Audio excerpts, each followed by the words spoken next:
Thanks everyone. It's a bit daunting to come up and talk to you here. I talk to a lot of people in my day-to-day work, but when you're talking about your own personal things, it's a little bit of a different story. I'm going to talk to you about Talia.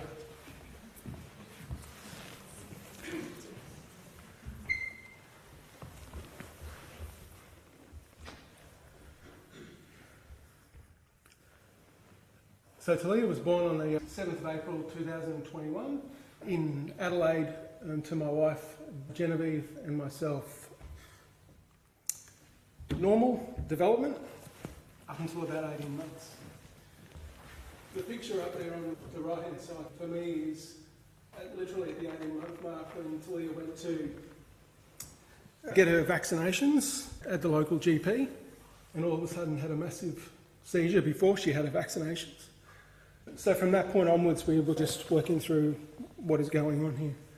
The challenge for us was initially when we presented from the GP to the emergency department and subsequent presentations, we were being told that it was breath holding, was doing other things. And myself, I'm a nurse by background, and I knew that wasn't the case. It ended up to the point where I was videoing what was happening. I actually had to send that to a paediatric neurologist I knew in South Australia to get them to review the footage and to make some calls and to actually get Talia seen in the way she needed to be seen immediately. So we went through this bit of a whirlwind journey, as a lot of parents probably do in the initial phases, and so from about 18 months, the next 6 months was quite chaotic. I think in a lot of ways is the best way to describe it. Talia was given quite a number of medications. We weren't really talking about genetic issues at this point in time. We were just trying to work out, is it going to be medication controlled? Probably similar to you, Leah. We thought, oh yeah, this will be something, epilepsy's not that bad, we'll control it. Ultimately, what happened was we got Talia's genetic report back and it had KCNA2 as the variant.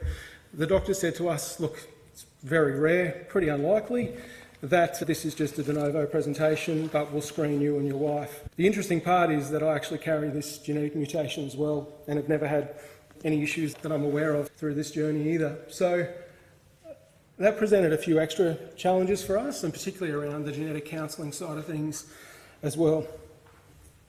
So this is early on before the diagnosis, and the pictures aren't there, so everyone's got their story as well, but this was a Christmas in ICU, just working through managing some of those real acute phases with her. But the good news is, after you go through the medications, the good news is that she's a beautiful little girl. So she turned 4 last month, and we're working through a lot of challenges, but she's getting stabilised from a medication point of view, and really our big challenge at the moment is really probably just around the diagnosis of autism spectrum level 3, which is quite severe for Talia. She's non-verbal, but she's got a beautiful smile.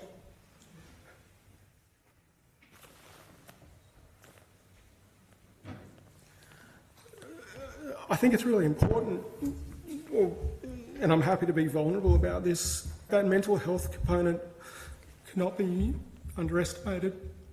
It's incredibly tough on families and relationships,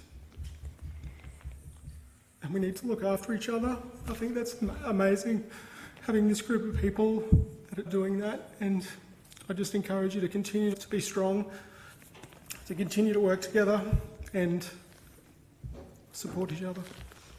Thanks, guys.